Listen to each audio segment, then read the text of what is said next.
Good evening. It's my honor to welcome you all, members of governance, close friends, supporters, and staff, to the 132nd annual meeting of the Trustees of Reservations. This amazing tradition has continued without interruption since our founding in Boston by Charles Eliot in 1891. This annual assembly of our governance group is a night when we can reflect on the milestones that have been achieved in the last year and recognize some exceptional individuals for their important work and contributions. To follow along tonight, this is new, I encourage you to scan the QR code on your table to view our digital program book. All right, they didn't do that in 1891. So to begin the meeting, I'd like to welcome David Kroll to the stage. David's the Secretary of the Board of Directors who will officially call this meeting to order. Good evening and thank you, Peter. I am pleased to declare that we have a quorum present for the 132nd annual meeting of the Trustees of Reservations and can begin, therefore, the meeting. This is an awesome responsibility I have here to do this, a little different than in years past. I'd like to request a motion to waive the reading of the minutes of the meeting held on November 3rd, 2022, and approve them as distributed. All in favor? Wait a minute. Is there any further discussion? Hearing none. All in favor? Any opposed? Okay, Mr. Chairman, we can officially begin the meeting. Thank you, David. Moving right into the business of the night, I'd like to welcome Uzo Erlichson to the stage. Uzo co-chairs the nominating committee with Edward Garmy, who unfortunately couldn't be here tonight. But Uzo will present the slate of governance nominees for approval. Thank you, Peter. On behalf of the Governance and Nominating Committees, I am pleased to present the following for approval by our voting members.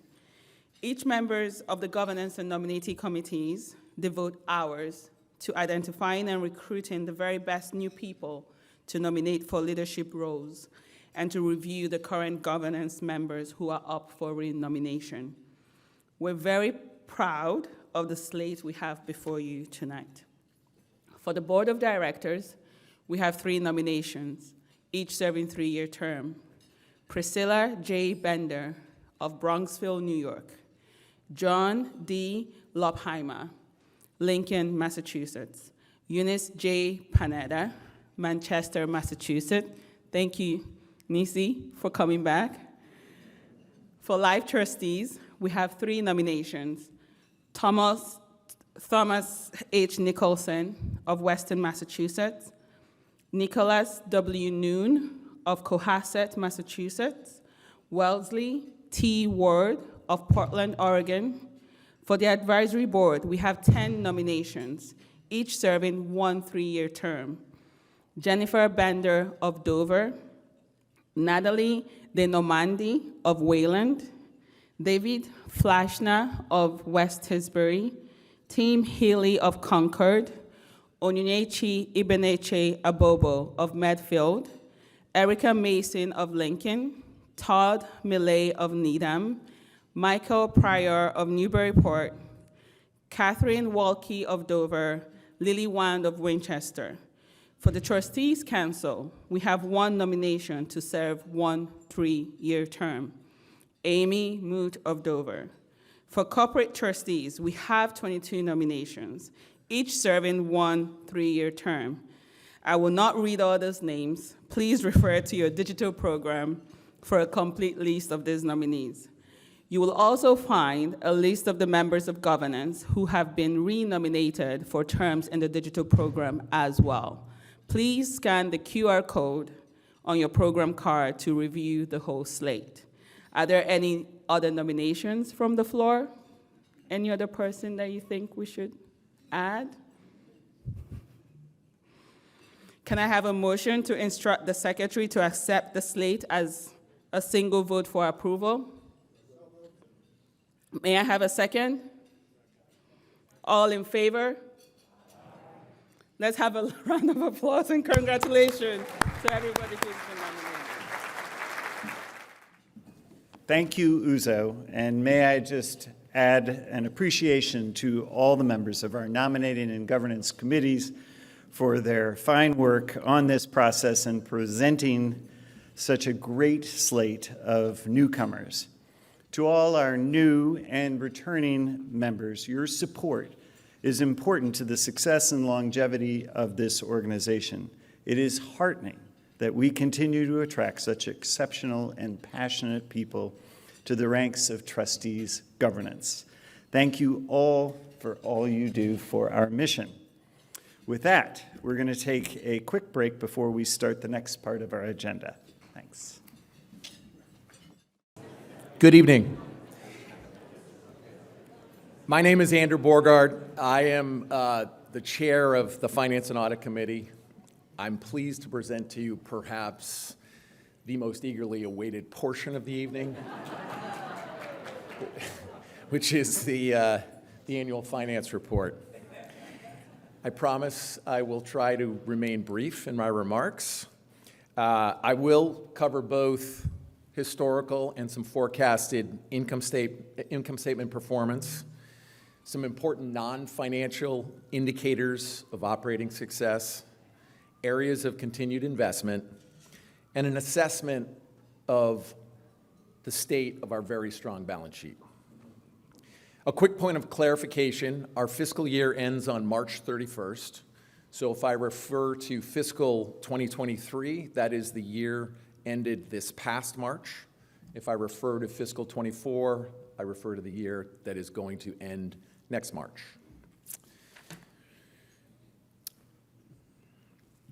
Fiscal 23 brought another year of strong revenue growth that put an exclamation point on the last 5 years.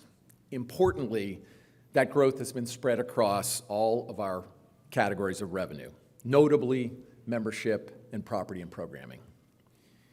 We all recall that the pandemic brought an almost insatiable demand by our members and the public to access and enjoy our reservations and the programming we could provide. And we also recall that the trustees responded by increasing programming and access, by investing in staffing, and by securing more than $6 million in critical pandemic relief funding to buttress our operations and keep all of our staff employed. While we can all be proud of the trustees' growth during the past several years, we must also acknowledge some recently encountered challenges. At a high level, we are witnessing a confluence of several forces that are dragging down our recent operating results. First, visitation has normalized in our post-pandemic world, where our members and visitors have more options for recreation, entertainment, and travel. This has led to a flattening of our revenue, particularly in the latter part of fiscal 23 and into fiscal 24. Second, we've had to increase compensation expense to retain our employees in response to macro forces that have driven up salaries and wages, not only in our sector, but across the entire economy. Not surprisingly, these forces have resulted in an operating deficit, indeed a deficit of nearly $2.5 million. For fiscal 24, those forces, plus additional revenue challenges resulting from a very wet summer, will drive an operating deficit of similar magnitude. Rest assured, you will hear more this evening on how we will tackle these challenges while striking a balance between the need for expense management and the need to sustain our critical mission-based operations. Diving into the numbers a bit more, fiscal 23 operating revenue continued to grow nicely over the prior year, up approximately 6%, excluding pandemic relief, with notable contributions from public programs and tours, rental event income, income from farm and retail stores across our properties. As the reality of flattening revenue comes into focus for fiscal '24, we must not lose sight of our incredible multi-year growth story, during which we have averaged more than 8% annual expansion spread across all major revenue areas. On this next slide, we want to illustrate our very healthy mix of revenue sources. With many thanks to everyone in this room and our membership at large, contributions and membership fees have become a larger piece of our revenue pie, demonstrating greater and greater support for our vast array of reservations and the mission-based programming we offer. While we are incredibly grateful for the generosity of our donors that have built a very strong endowment, we can and should be proud of the fact that nearly 60% of our annual revenue comes from other sources, specifically membership fees and property and programming, in areas such as summer camp fees, wedding and event rentals, campground and inn revenue. As I've alluded to earlier, the trustees has had to expand its expense base in response to several factors. Most prominent is a market-driven increase in compensation cost per employee. As many of you know, this is not unique to the trustees. To a lesser extent, we've had to increase overall headcount to meet the significant multi-year increase in the demand for our reservations and mission-based programming. And finally, we've had to embrace the growing need to prioritize critical deferred maintenance across our properties with significant building footprints, such as the Crane Estate, De Cordova, Fruitlands Museum, and Namkeg. These factors and others have driven growth in our expense structure over recent years at an average annual rate of 9%. That's outpacing our annual revenue growth, especially in the last 18 months. Looking at fiscal '24 and a second year of significant operating deficits, we have much more work to do to return to income statement sustainability. But there is good news. Management has begun to bend the curve by, for example, reducing costs on many fronts, including curatorial and events, reducing our reliance on postage and printing, to wit, our digital program this evening, carefully identifying where open headcount hiring can be deferred. Stepping away from the financial results for a bit, we must recognize the ever-broadening and deepening impact of the trustees, its portfolio, its mission, in many other meaningful ways. For example, since fiscal '19, our member households have increased by nearly 2/3.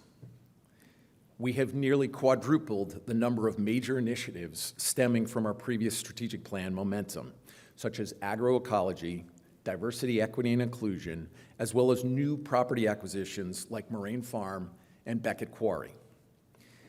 And our continued commitment to the conservationists of tomorrow has added almost 1,800 new summer camp registrations, nearly doubling our enrollment of children in our camps across the Commonwealth. Meanwhile, we continue to do what our 130-year-old mission demands. We care for nearly 28,000 acres of iconic green space and places of cultural significance. We enforce well more than 300 different conservation restrictions on property owned by others. And we host more than 2 million visitors across the Commonwealth every year. As we work toward our next strategic plan, we continue to invest in our people, our properties, and our technology infrastructure. For our people, we have completed a compensation study to ensure our staff is fairly compensated compared to the market. We have embarked on a major project to understand and improve how we work. And we have remained committed to adequate staffing levels. Going forward, we plan to build on our How We Work project and provide stronger professional development, onboarding support, and relevant training. For our properties, in addition to our notable reservation acquisitions and activating properties with expanded programming, we also developed significantly greater enterprise capacity, including expanded CSA shares, retail storefronts, and outdoor recreational establishments like our kayak operation in Essex. Meanwhile, going forward, we will remain laser-focused on industry-leading stewardship as well as the off-balance sheet liability that every property-heavy organization faces, namely deferred maintenance. For technology infrastructure, we have implemented new ticketing platforms and point-of-sale systems to more efficiently capture incoming ticket and retail revenue. We've deployed a variety of IT resources that enable our staff to work effectively from anywhere. Looking ahead, our technology investments will include an expanded customer relationship management system to support gift processing, member renewals and acquisitions, targeted solicitation and advertising, and enhanced accounting and data management systems to help us harness the data we need to more effectively manage the trustees' operations. Our last slide shows the evolution of our asset base over recent years. While financial markets have driven a pullback in asset levels of late, you can see that our net assets have grown on average 7% annually in recent years. There are two major takeaways from this slide. First, this slide presents yet another chance to say thank you, as this asset growth stems largely from the generosity of everyone in this room and the rest of our donors who've been such strong supporters of our Momentum campaign. Second, this slide demonstrates that we are and we will be incredibly strong and capable of addressing whatever expense challenges we face in the short term. In closing, we certainly face short-term revenue and expense challenges. Nevertheless, the strength of our balance sheet, the strength of our incredibly talented management and staff, and most importantly, the strength of our loyal membership will provide the foundation for successful delivery of our mission and financial sustainability in the intermediate and long term. Mr. Chairman, I humbly submit this annual finance report for the record, and I respectfully ask for a motion to accept this report. So moved. May I have a second? Thank you. Any further discussion? All in favor? Any opposed? Hearing none, the motion passes. I will now turn the podium back to you, Peter.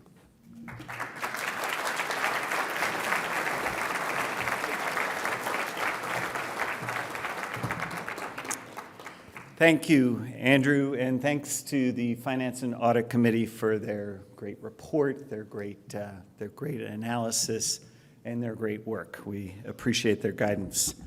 It's now my honor as chair of the board to present my annual report. When I stood before you at this meeting last year, we were in the midst of a significant transition in leadership.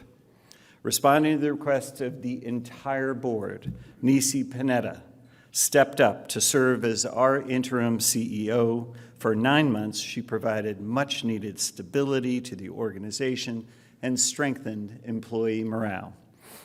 Nisi, I know I speak for all of us, staff and governance, when I say we are eternally grateful for your outstanding leadership and service to the organization during that critical period, and we're thrilled to have you returning as vice chair of the board.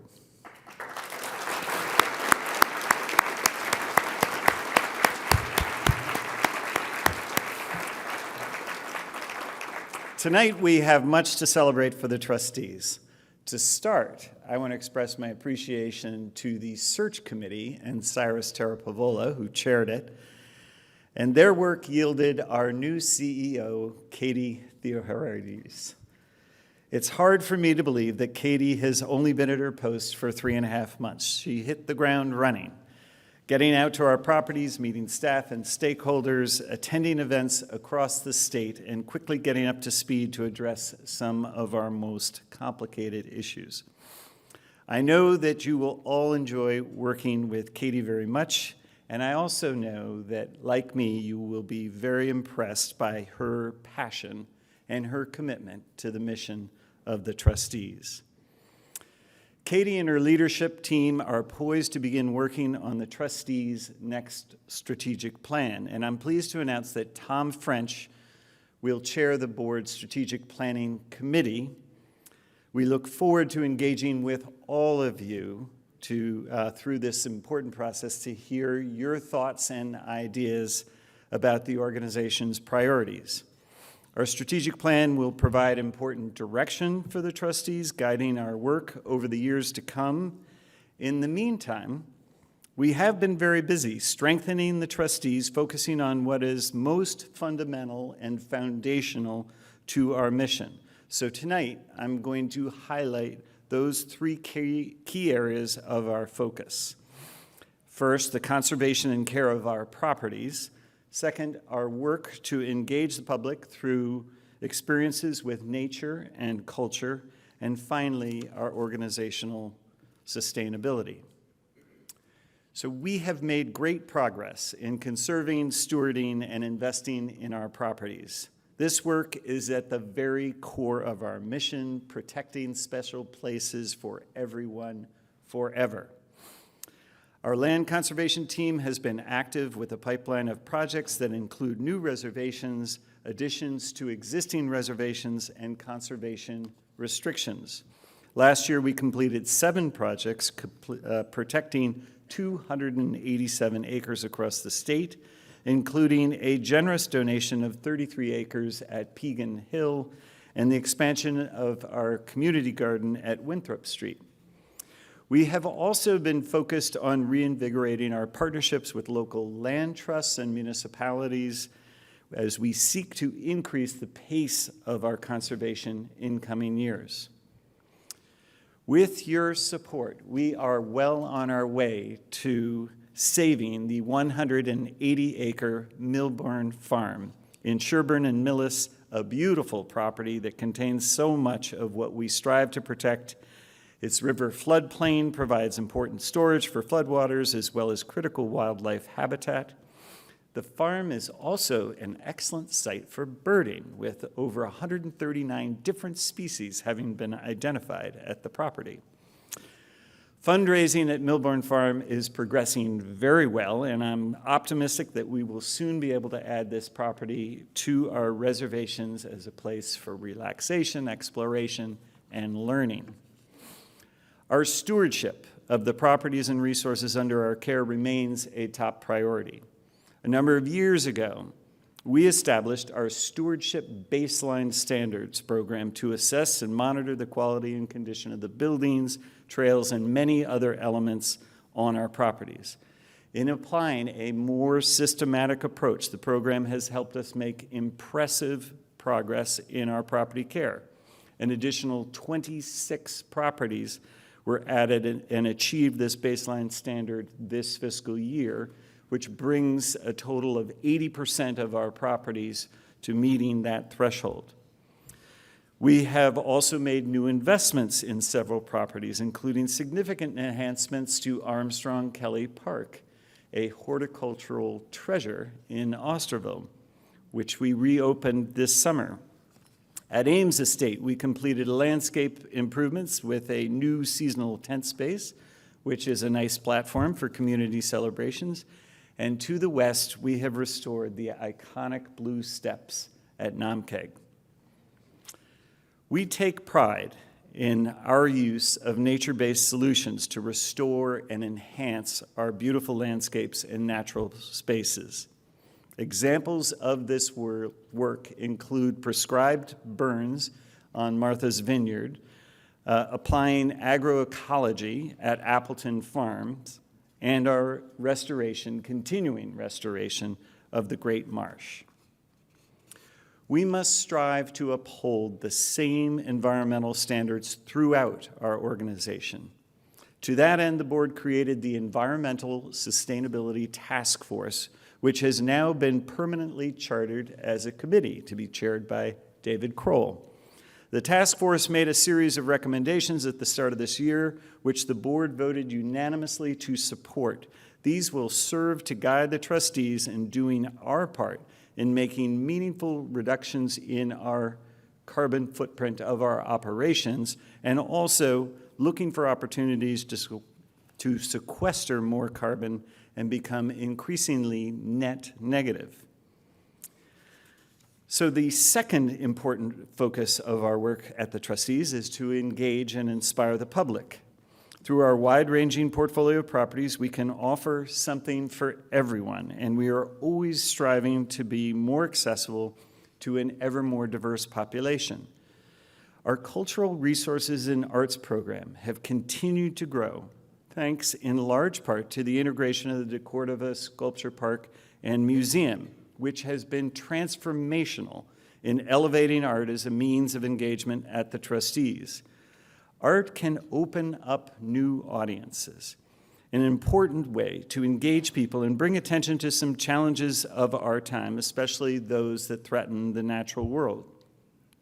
Over the past year, we have featured some groundbreaking artists, including Hugh Hayden, who's offering differing perspectives and using their art to address some of the challenging issues such as nature, climate, culture, or history. Our One Waterfront initiative has been important for the trustees in engaging us more deeply in new communities. The initiative began with a bold vision to create beautiful waterfront parks in Boston Harbor, reconnecting neighborhoods to the waterfront and strengthening coastal resiliency. We set our sights on East Boston and Pierce Park 3, and as we have explored design options with the community, their feedback and partnership has given us a far greater appreciation for the importance of this work. While Pierce Park 3 is complicated, rest assured, the initiative continues to be a very high priority for the trustees, as does our commitment to the community of East Boston. Public programming has always been one of our most effective means of attracting new audiences to trustees' properties. Last year, we welcomed more than 230,000 participants through wide-ranging events such as full moon hikes, kayak paddles, tours of historic homes, and we also worked to develop public programming that engaged a broader diversity of people by creating accessible trails, hosting sensory-friendly programs, and partnering with Indigenous communities. Our summer camps continue to thrive, with more than 3,500 campers hosted this year. And I'm pleased to say that as part of our work to ensure programs are financially accessible, this year the trustees was able to offer $53,000 in scholarships to 99 campers. All of these accomplishments that I've highlighted tonight have served to make our organization more sustainable for the long term. There is certainly no better reflection of our organization's sustainability than the growth in our membership, which I'm pleased to say totaled 98,000 member households at the close of fiscal year '23. While the pace of membership growth has leveled off a bit, we continue to see very strong long-term retention, even among those who joined us during the pandemic. Another important measure of the trustees' strength is the growth in our philanthropic support, which has been tremendous, thanks to all of you and many others. It is especially heartening and bodes well for our future to see the widening ranks of members of our Founders Circle, which now totals 1,600.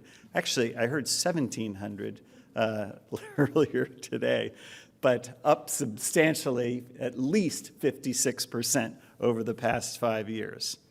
And then there is the incredible success of our $200 million plus momentum campaign, capital campaign. That is certainly a testament to the generosity of our donors and the importance of our mission. Indeed, our mission has never been more important, as threats to our environment are ever more pressing. The challenges are far less daunting, however, when we come together to act collectively, and we get stronger as we grow more diverse and accessible. The trustees sits at a uniquely important place where we can use our beautiful properties to foster closer connections to nature and in our communities. Charles Eliot understood the importance of these connections for us all today and for our future.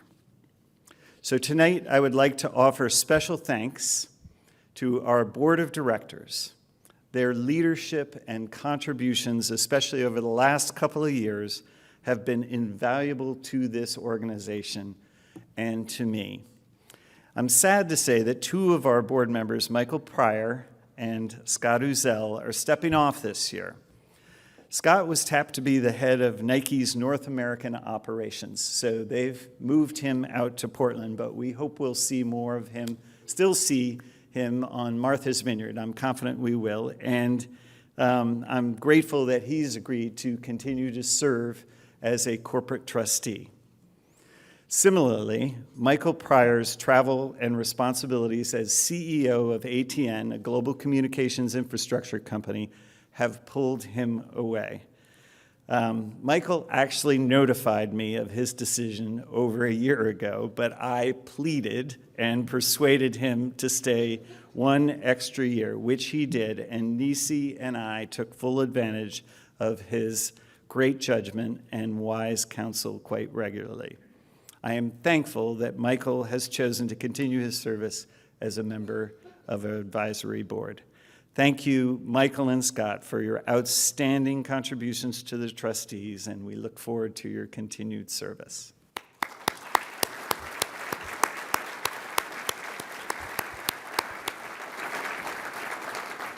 Okay, so finally, as you begin to enjoy your meal, I leave you with a brief clip trailer from our recent documentary, Coscataco 2, Refuge on the Edge, which was created in partnership with the Nantucket Land Conservation Foundation.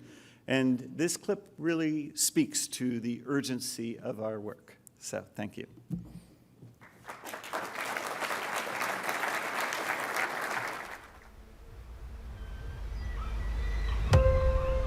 Just purely based on the science, sea level is rising, and it's rising at an accelerated rate. But New England is actually seeing more accelerated rates than anywhere else in the world.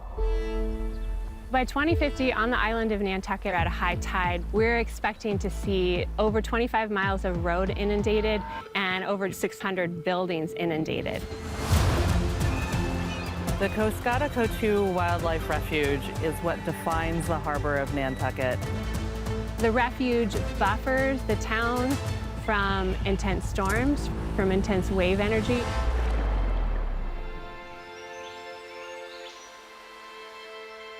We expect the beaches and our natural areas to change. But when we've built a town behind a barrier beach system, a potential breach could cause devastating consequences to the town. We might lose the ecology of what's in the harbor. I've been studying these beaches for 30 years. I see dramatic changes. We can't look at our children in the eye and say, we did nothing, we didn't even try. It really matters the moves that we make in this immediate time. We have an opportunity, and we don't want it wasted.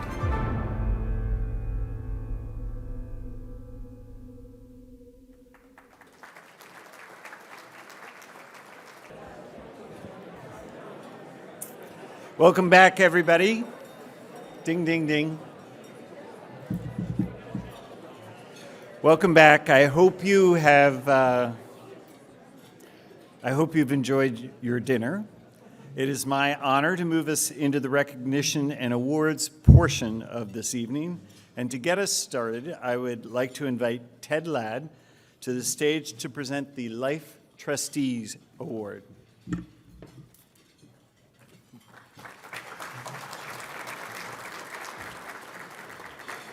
Good evening. Thank you, Peter.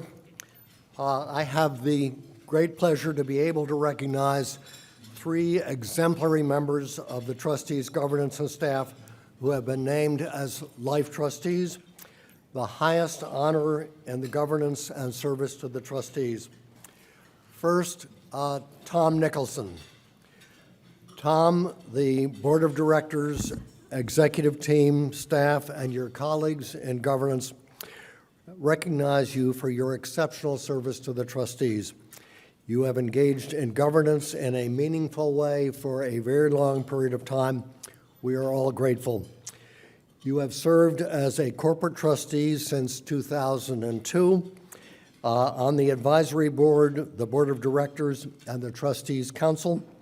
You have been a member and a leader of many committees, providing wise counsel and leadership in strategic development, marketing and membership, and field operations, education and engagement, and strategic enterprises, and helping grow a remarkable legacy giving program as chair of the Planned Giving Working Group for the last 7 years. Through your leadership, the revenue of the recently completed capital campaign for planned giving exceeded its goal by 65%. You have chaired the Sempervirens Society and have made significant financial contributions over the years. Your generosity has supported many critical projects, including the Castle Hill and Namkeg restorations, One Waterfront, the DeCordova integration, the Barbara Erickson Land Conservation Fund, and more. You have been an inspiration to and a champion of younger generation, and most importantly, you have consistently been such a gracious, wise, confident, considerate, determined, committed leader, characteristics that inspire us all. Tom, would you please stand?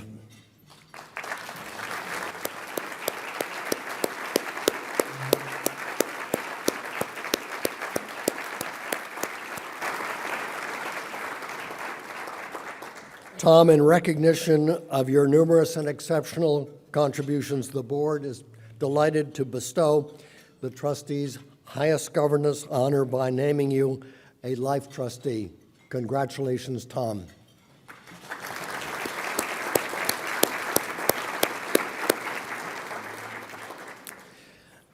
Nick Noon. Nick, the board of directors, executive team, staff, and your colleagues on governance recognize you for your exceptional service to the trustees. You have engaged in governance in a meaningful way for a very long time. We are all grateful.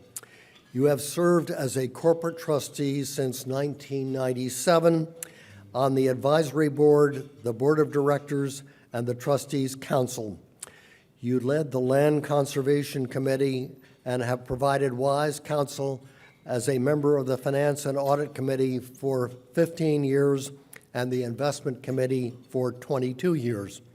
You were a major force in facilitating the affiliation and merger with Boston Natural Areas Network. Through your governance work and your incredible generosity, including membership in the Sempervirens Society, you are an inspiration to us and the next generation. One of your many triumphs was working with Andy Kendall to restructure and modernize the entire trustees' governance. Your role was so exemplary it resulted in a Harvard Business School case study. You have been a voice of reason, a diplomat, a wise advisor, and an inspiration in steering us through a very complicated process. You have been an extraordinary leader who has guided the trustees for almost 3 decades. Nick, would you please stand?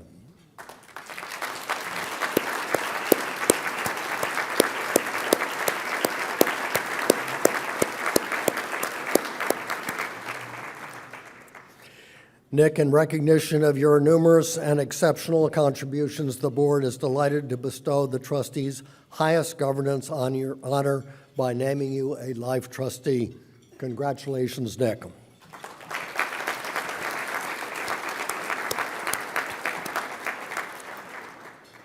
Wesley Ward. Wes, the board of directors, executive team, staff, and your former trustee colleagues recognize you for your exceptional service to the trustees. You have been a leader in land conservation for a very long time, and we are all grateful.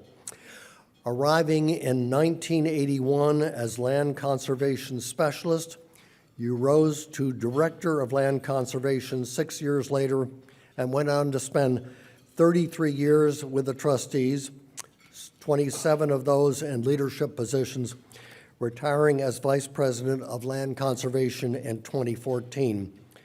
During your tenure, your leadership resulted in the conservation of more than 28,000 acres of land and several historic properties, including, among others, Appleton Farms, the Bradley Estate, Francis William Byrd Park, Ashantilly Gardens, and the Governor Olive Ames Estate.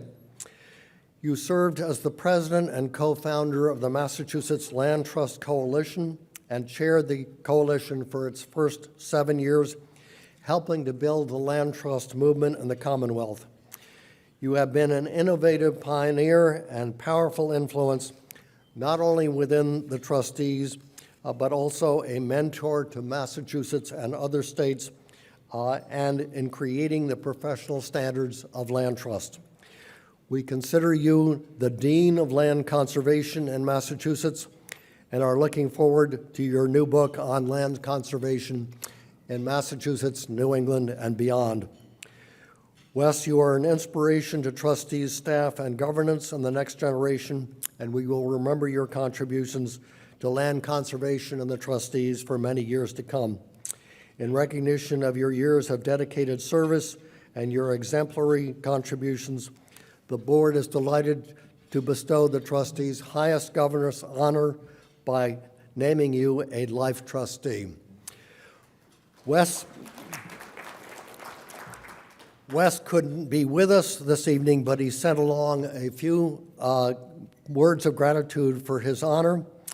He says, "I regret not being able to join you in person, but the distance from coast to coast has stretched me in the last several years. I have been blown away by this totally unexpected honor." He joined in April 1981 under the leadership of Gordon Abbott, and who vetted him as a new recruit. I felt incredibly fortunate, Wes says, to join the trustees, especially at a time of trailbreaking in conservation. Since moving west almost 8 years ago, I've been working to give back or forward some of the good fortune by writing an account of 9 centuries of land conservation in Britain and America. It is nearly finished. Stay tuned. And my best wishes to Katie and her team and to all of you for the great paths that the trustees will continue to blaze.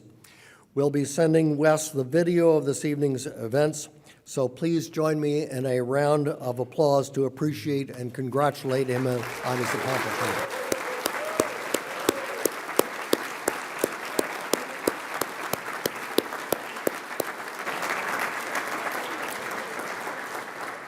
So thank you, and now Phil Edmondson, who has served as vice chair over the past year, will introduce the next awards. Phil. Thank you, sir. Thank you. Thanks so much. Well done. Congratulations, Tom, Nick, and Wes. It's now my great pleasure to present our Employee of the Year Award. I get to do the really fun stuff. We're fortunate to have many talented and dedicated individuals who work at the trustees, and of course we are deeply, deeply grateful to all our staff for their commitment and their contributions. It's always difficult, of course, to single out just one employee for this honor, and we choose one who consistently goes above and beyond their duties in order to serve the organization and our mission. This year, we honor John Hassenfuss, our landscape construction specialist. John, would you join me on stage? There he is.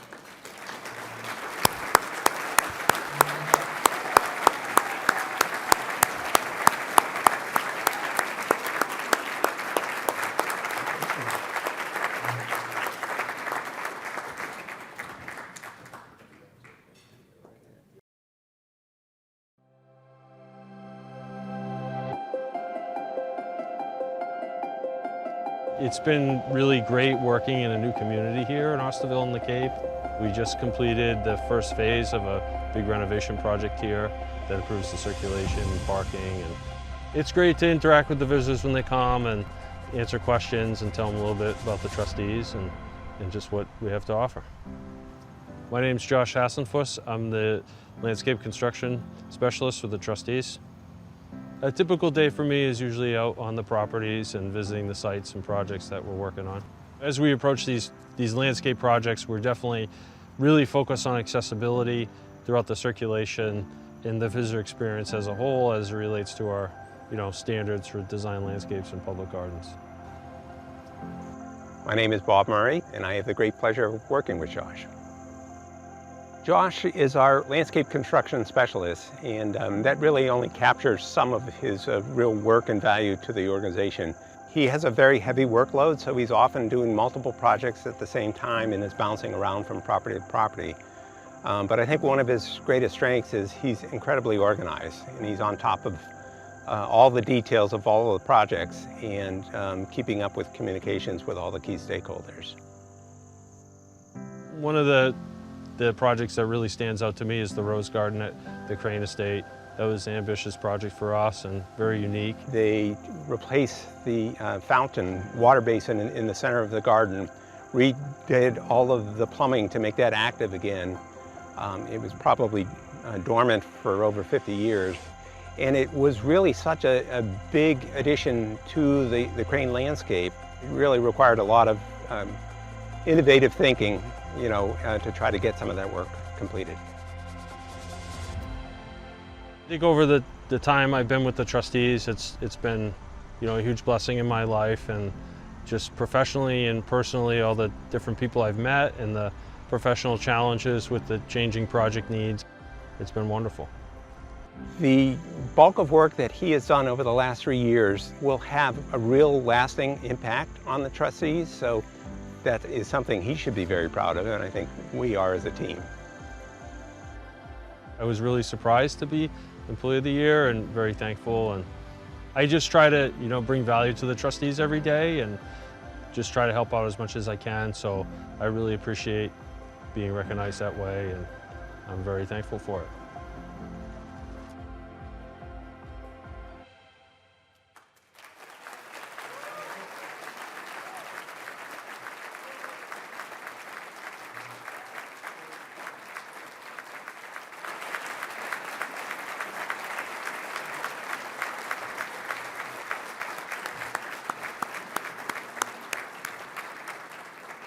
Thank you, Josh. Thank you so very much for all your amazing work over this past year and many before that. Congratulations.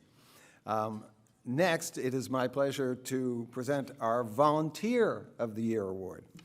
Volunteers are the lifeblood of the trustees, and their importance to the organization's success cannot be overstated. They join with our staff across the state to help us meet our mission and bring it alive for the public every day. Each of you here tonight are volunteers who share your time and talents with the trustees, and we thank all of you for your continued service. Every year, we honor one of the thousands of volunteers, and while again, it's never easy to choose just one, this person has made a tremendous impact, representing a standout level of devotion to our mission. This year, we honor Corey Wood, our volunteer coordinator for the Worcester Street Community Garden in Boston's South End. Corey?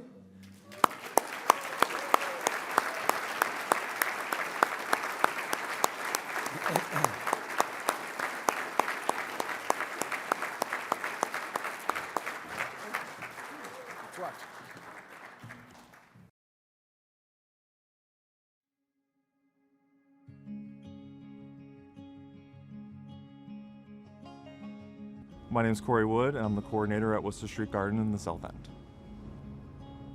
Being a part of this community means a lot to me because we have 150 members that have access to nutritious food. And it's a gem. It's in the middle of the city. It's very quiet, it's tranquil, and I think that's really rare to come by in a bustling city like Boston. My name is Jordan Takvorian. I am the Stewardship Manager for Trustees 56 Community Gardens in Boston. I met Corey when he took over as coordinator for the Worcester Street Garden, and he joined immediately with a long list of things he wanted to tackle. Corey has been really great about fostering community in the city, making sure that neighbors in the South End get to know each other. They are not just a couple people living in different houses. They can come together, share food, share recipes, learn from each other, and continue to grow. We have the K through 4 Hurley School, which is just a couple blocks away, and we had like 4 or 5 classes come to garden, and they made that part of their curriculum.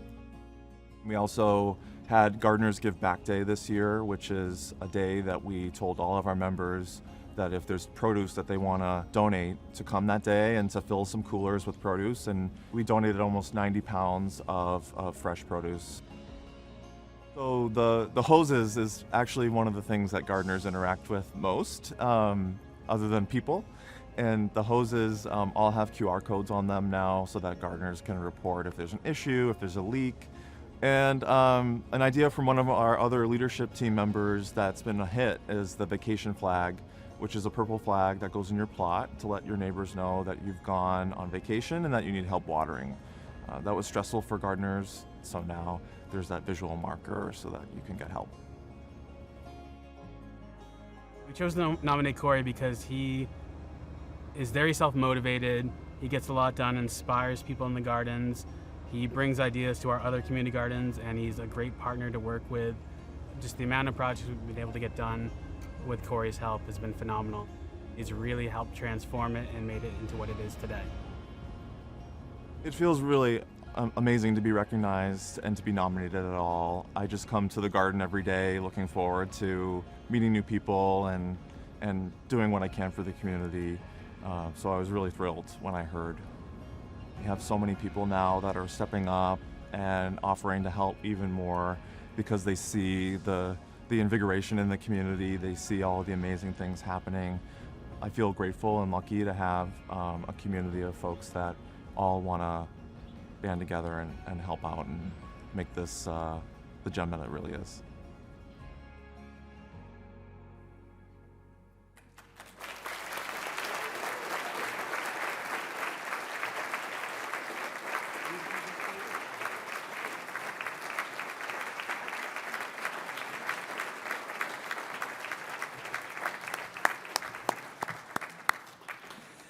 Thank you, Corey, for your service to the trustees. So, what does all of this celebration call for? Dessert. We'll take a short break before our final speakers. Thank you. Okay. If everybody can take their seats, I need, we can get back on with our program. And so it is now my pleasure to invite our CEO and President, Katie Theoharides, to the stage.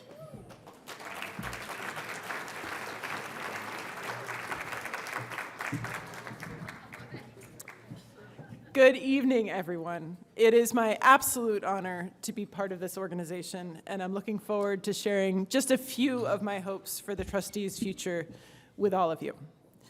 Before I do, I would like to take a moment of silence to honor these great friends of the trustees who are no longer with us.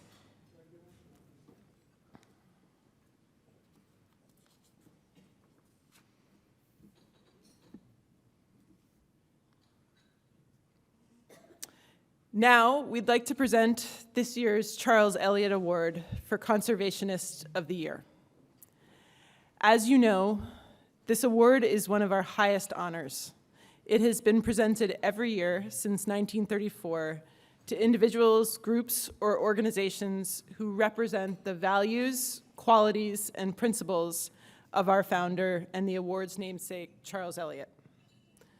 Tonight, we posthumously honor an extraordinary conservationist, the late Wilmot Hastings. Will was the president of the Hilltown Land Trust Board for 17 years, and he was also a longtime trustees governance member.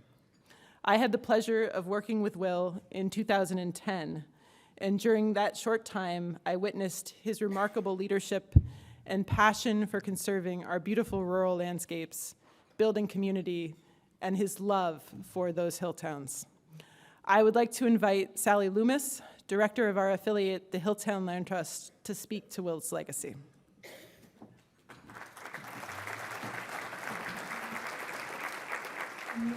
Thank you, Katie. As I reflect on Will Hastings' conservation legacy, two themes have stood out for me as drivers of his passion for this work: partnership and community. Will noticed the opportunity and importance of land conservation in the small hill towns of Western Massachusetts. And he had a vision for how organizations can collaborate to achieve common goals. He knew that conservation of this region, the hill towns, was vitally important for not only the health of our communities, the people, the plants, the animals, but also for climate resilience and addressing climate change. Knowing the shared vision of the trustees and Hilltown Land Trust, Will approached the trustees and after several discussions, succeeded in brokering a partnership between the two organizations that stands till this day. It would have been easier to raise money, hire staff, and grow Hilltown Land Trust in a more conventional way. But by aligning the community connections of Hilltown Land Trust and the strengths and deep experience of the trustees, Will knew he could create something more powerful and longer lasting. This photo is the hallelujah photo, and it's how Will felt after the affiliation happened.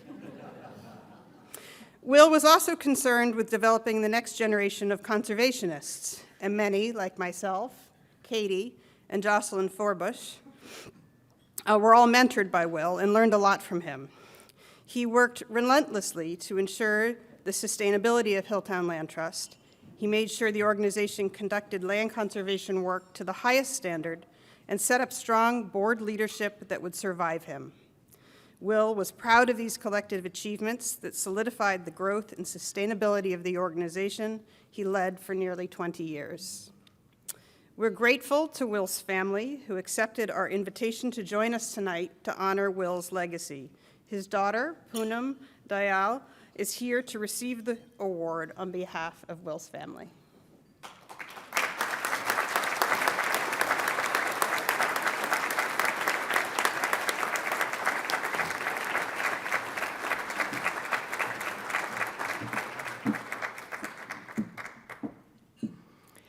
Thank you, everyone. It's a great honor to be here and receive this gift on Dad's behalf. He's got a much better vantage point now, so he is thanking you all. And in 3 minutes, I really can't do justice to his legacy.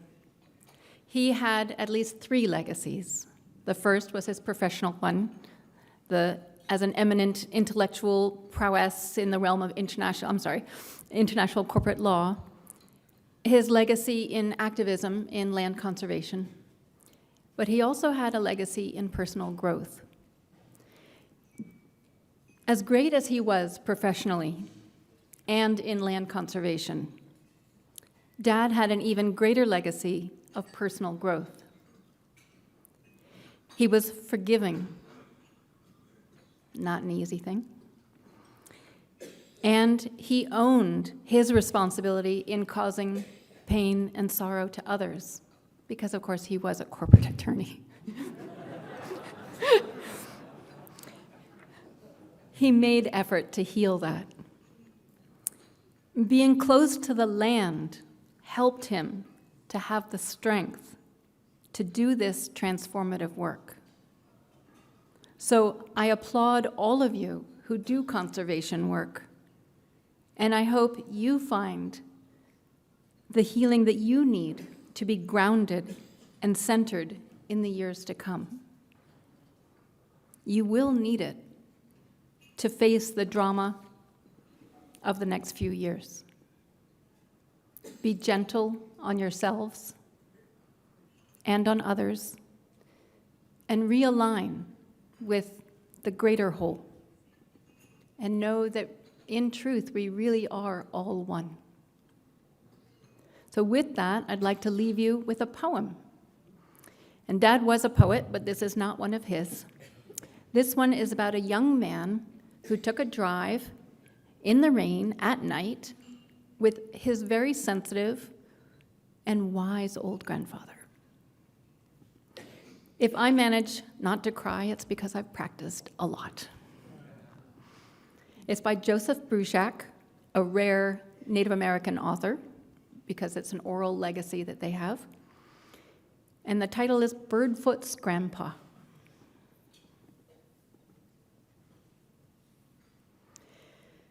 The old man must have stopped our car 24 times to climb out and gather into his hands the small toads, blinded by our light and leaping live drops of rain.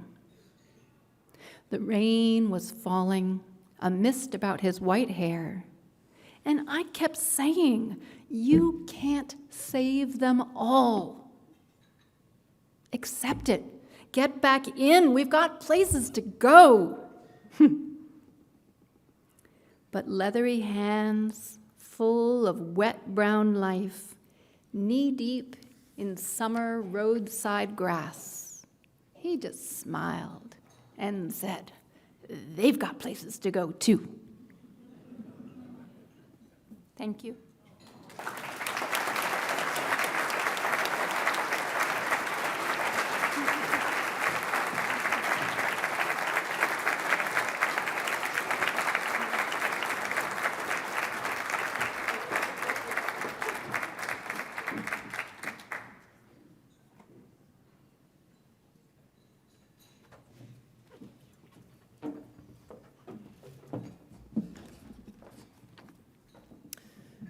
Thank you, Sally and Poonam. It was such an honor to celebrate Will tonight. To our board of directors, our advisory board, trustees council, life trustees, corporate trustees, and of course, our new governance members, thank you for your commitment to this organization. Your generous support and guidance sustain us, and we are deeply grateful for your dedication. Tonight, I want to talk about home, history, and most importantly, hope. And it's not just because alliteration is helpful at the end of an evening, but because these threads connect to the moment that we're in and the opportunity that we have. I read a definition of the sense of home the other day that resonated with me. Here, this sense is defined as a portable sense of belonging that one can return to again and again. This means home is something you can take with you, that the sense of home depends on a connectedness to something larger than yourself. Home is connected to special places that have deep memories associated with them. For many of us at these tables tonight, these special places have often been in nature. In this moment, it is hard to ignore the threats to that feeling of safety and connection to our home. The news is full of violence, large and small. We've been through a life-altering global pandemic, and our natural world is facing an existential crisis. We hear daily reports of climate change impacts, from forest fires to floods, droughts to famine.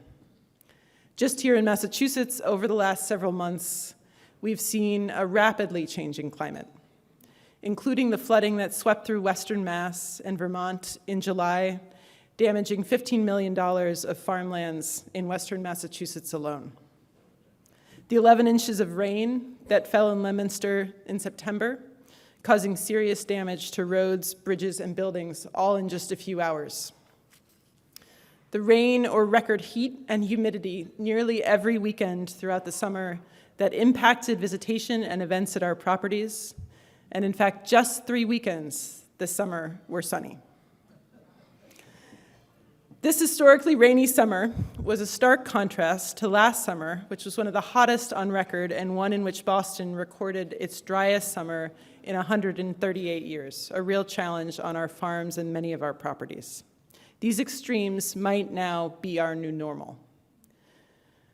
Climate change very clearly threatens our physical home, But as dangerous impacts increase, it also threatens our sense of belonging and the safety that we feel in nature.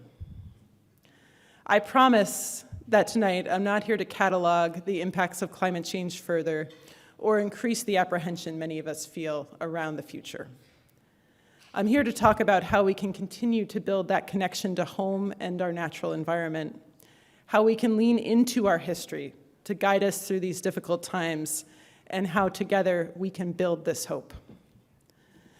As an organization, we share the legacy of Charles Eliot, who over 130 years ago proclaimed, "We can no longer afford to wait to protect our beautiful landscapes and special bits of scenery as industrialization spread across the region." We find ourselves now at another moment where we can no longer afford to wait, and where the urgency of the times calls us to raise our voice, to take on this challenge to protect our home. And it is in this moment, with this history to guide us, that I have hope. I have hope for that child in East Boston who is going to grow up with free public access to community gardens and cooling green space, because the trustees and neighborhood groups worked to address climate justice and access to green space in her neighborhood. I have hope for that family who will someday visit to Cordova, stroll the grounds to see the shapes of the sculptures blended amongst the trees and water's edge, but also find